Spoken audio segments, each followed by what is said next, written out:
आमिर, तो रात को हम तफसीली बात जो है ना इंट्रो में सबसे पहले आपने कहा ये मार्केटिंग डायरेक्टर भी रहे हैं, फिर आपने बताया, फिर आपसे पूछा आपने ऐसा बिल्डअप किया और मुझे घेरा है ना।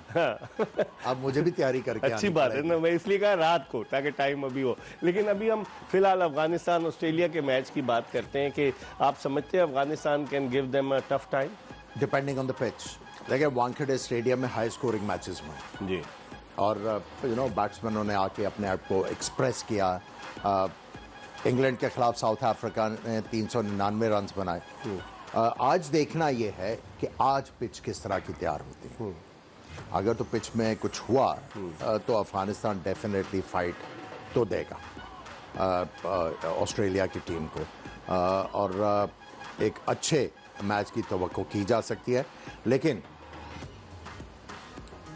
ऑस्ट्रेलिया को जीतना चाहिए। लेकिन सभी इसी पिच पर जो आखिरी मैच हुआ 55 रन पर ढेर हो गई थी श्रीलंका की टीम, और फास्ट बॉलर्स ने विकेटें ली इस पिच पर वानखेड़े स्टेडियम की। तो आप समझते हैं कि फिर ऑस्ट्रेलियावी फास्ट बॉलर्स अफगानिस्तान की टीम के लिए मुश्किल डालेंगे, और फिर जो टीम बाद में बैटिंग करती है अंडर लाइट्स उसके लिए बड़ा मुश्किल हो जाता है उसके बैट्समैनों के लिए। क्या कहेंगे आप? जी हाँ, बिल्कुल। देखें, ऑस्ट्रेलियन पेसर ज़रूर मुश्किल में डाल सकते हैं अफगानी बैटर्स को, लेकिन ये कि तो इनफॉर्म है उनके बैटर भी। अगर आप देखें ओपनर भी रन कर रहे हैं, मिडिल ऑर्डर भी रन कर रहे हैं, तो लॉट डिपेंड कि किस तरह का विकेट है और फिर टॉस बड़ा वाइटल है। जिस तरह हमने देखा कि अंडर लाइट्स बॉल थोड़ा सा सीम अराउंड हो रहा है, स्किट कर रहा है, तो मुश्किलात आती है बैटिंग को। तो टॉस वेरी इंपॉर्टेंट है यहाँ पे। हाँ, टॉस इंपॉर्टेंट। मुझे लगता है गुरबाज भी कुछ ना कुछ करेंगे। पिछले 2-3 मैचों से उन्होंने कुछ नहीं किया, तो आज उनसे एक्सपेक्ट करना चाहिए कि वो आज कोई ये अच्छा हैंड जो है वो अपनी टीम के लिए करेंगे। पिच के बारे में आप बात करेंगे आपसे, पिच के बारे में। अभी एक ब्रेकिंग न्यूज़ आ रही है,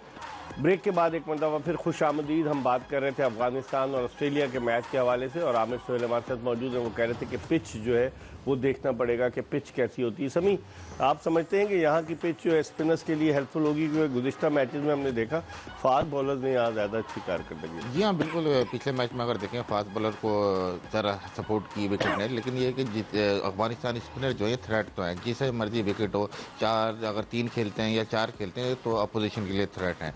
तो कहीं ना कहीं ये है कि अगर उनको कंडीशन मिल गई तो वो और ज़्यादा मुश्किलात कर देंगे ऑस्ट्रेलिया के लिए। लेकिन अगर बैटिंग विकेट हुई तो मेरे ख्याल में फिर ऑस्ट्रेलिया का ज़्यादा चांसेस है। हाँ, टॉस बड़ा वाइटल रोल प्ले करेगा। जो टीम यहाँ वानखेड़े में पहले बैटिंग करती है, टॉस जीतती है, पहले बैटिंग करती है ताकि एक बड़ा स्कोर लगाया जाए। और फिर under lights as a batsman आप क्या समझते हैं, जब लाइट्स ऑन होती हैं तो इस पिच पर बैटिंग करना डिफिकल्ट होता है? देखिए, किसी भी पिच के ऊपर आप करें, ये नया बॉल जो है कोकोबोरा का वाइट बॉल जो है, ये 2-3 ओवर कुछ ना कुछ करता जरूर है। डिपेंडिंग के बॉलिंग कौन कर रहा है। आप जितने भी फास्ट बॉलर्स देख लें, जिन्होंने भी गेंद आगे किया है उनको स्विंग भी मिला है और सीम मूवमेंट भी मिला। और जैसे 3-4 ओवर दोनों गेंदों के साथ कंप्लीट होते हैं तो वो कदरें कम होनी शुरू हो जाती है सीम एंड स्विंग। सो ये ट्रेडिशन है इस बॉल की। मैं ये समझता हूं कि ये वानखेड़े स्टेडियम जो है, जब आप यहाँ पे पहले बैटिंग करते हैं तो आपको बहुत बड़ा चांस होता है बड़ा स्कोर करने का। बाउंड्री भी छोटी है, पिचेस बहुत फ्लैट रही हैं। आपने कितनी दफ़ा देखा कि जब पहले बैटिंग हुई टीम ने बड़ा स्कोर किया और दूसरी टीम के लिए बहुत ज़्यादा मुश्किल होगी। सो टॉस तो वाइटल होगा जो आपका क्वेश्चन है। लेकिन मैं फिर ये कहूँगा कि आज की जो सबसे इंटरेस्टिंग चीज़ है वो ये देखने वाली होगी कि पिच किस तरह की प्रिपेयर हुई है। वानखेड़े स्टेडियम की जो रेपुटेशन है, यहाँ पे हाई स्कोरिंग मैचेस होते हैं। शाज़ो नाजरी यहाँ पे पिच आपको मिलती है जो बॉलर की तरफ टिल्ट करे, अदरवाइज ये बैटिंग पैराडाइज। लेकिन जब भी इंडिया यहाँ टेस्ट मैच खेलते हैं, स्पिनर्स, इंडियन स्पिनर्स जो हैं जादू जगाते हैं टेस्ट मैचेस में, जो इंडिया अपनी मर्जी की पिच स्पेशली प्रिपेयर होती है। तो आज तो प्रिपेयर नहीं होगी। मैं वही कह रहा हूँ ना, आज आज हो सकती है कि अपनी मर्जी की। देखना ये है, अभी पिच रिपोर्ट आ तो रही है। तो पिच किस तरह की होती है? हाँ जी, सभी जो पिच का बड़ा वाइटल रोल है। और जिस तरह से अब नई दिल्ली में जो मैच हुआ कल श्रीलंका और बांग्लादेश का, वहाँ टारगेट को अचीव कर लिया बांग्लादेशी बैट्समैनों ने। लेकिन उमूमन इस टूर्नामेंट में हमने देखा है कि जब भी किसी टीम को एक बड़ा टारगेट मिलता है तो उसको चेस करते हुए मुश्किल का शिकार होती है। यहाँ पर भी आपको बज़ाहिर ऐसे ही लग रहा है, जो पिच आप स्क्रीन पर देख रहे हैं, थोड़े से क्रैक्स नज़र आ रहे हैं या बिल्कुल फ्लैट पिच है?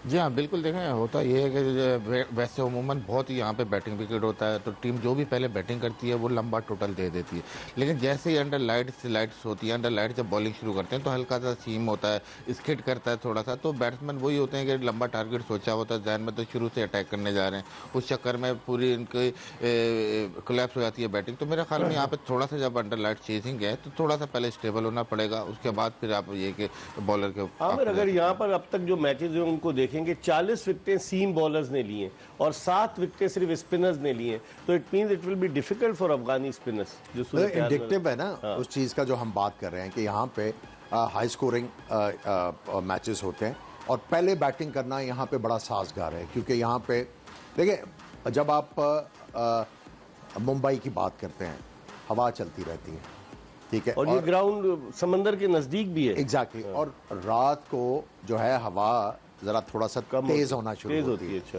तो उससे डेफिनेटली जो है आपको as a fast bowler help तो मिलती है। अगर हवा फ्रॉम राइट टू लेफ्ट चल रही है, जो आउट स्विंग वाला बॉलर है उसके लिए बड़ी अच्छी चीज़ है।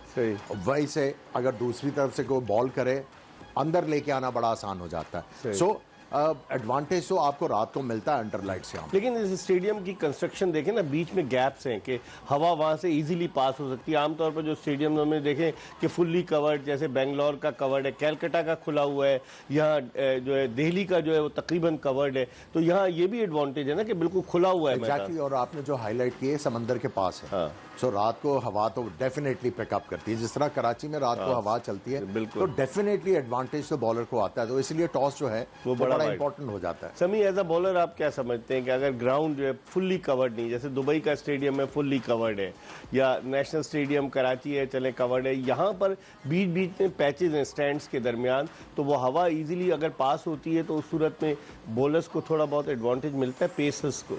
जी हाँ, बिल्कुल हवा से ज़रूर एडवांटेज मिलता है। अगर आप देखें जैसा मेरे भाई ने कहा, डायरेक्शन, हवा की डायरेक्शन से भी आप फ़ायदा उठा सकते हैं। फिर हवा से ये कि थोड़ा सा वेदर भी प्लेजेंट रहता है, तो बॉलर के पास थोड़ा सा जो एनर्जी है, जो आप हॉट और ह्यूमिड कंडीशन में खेलते हैं वो नहीं आती, तो बॉलर के पास थोड़ा सा एडवांटेज ज़रूर होता है वेदर को लेके और हवा को लेके। अगर एक बड़ी ज़रूरी चीज़ है, अगर आप हम बैटिंग पहले बात कर रहे हैं ना कि यहाँ पे आपको एडवांटेज देता है, लेकिन अगर आप अफगानिस्तान की विन रेशो को देखें वो चेजिंग में ज़्यादा है।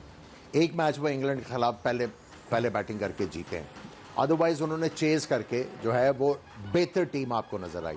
लेकिन अगर ये पहले बैटिंग करते हैं, क्या सोच रहे होंगे? क्या ये सोच रहे होंगे 350? आप समझते हैं कि 350 वाली इनकी बैटिंग है?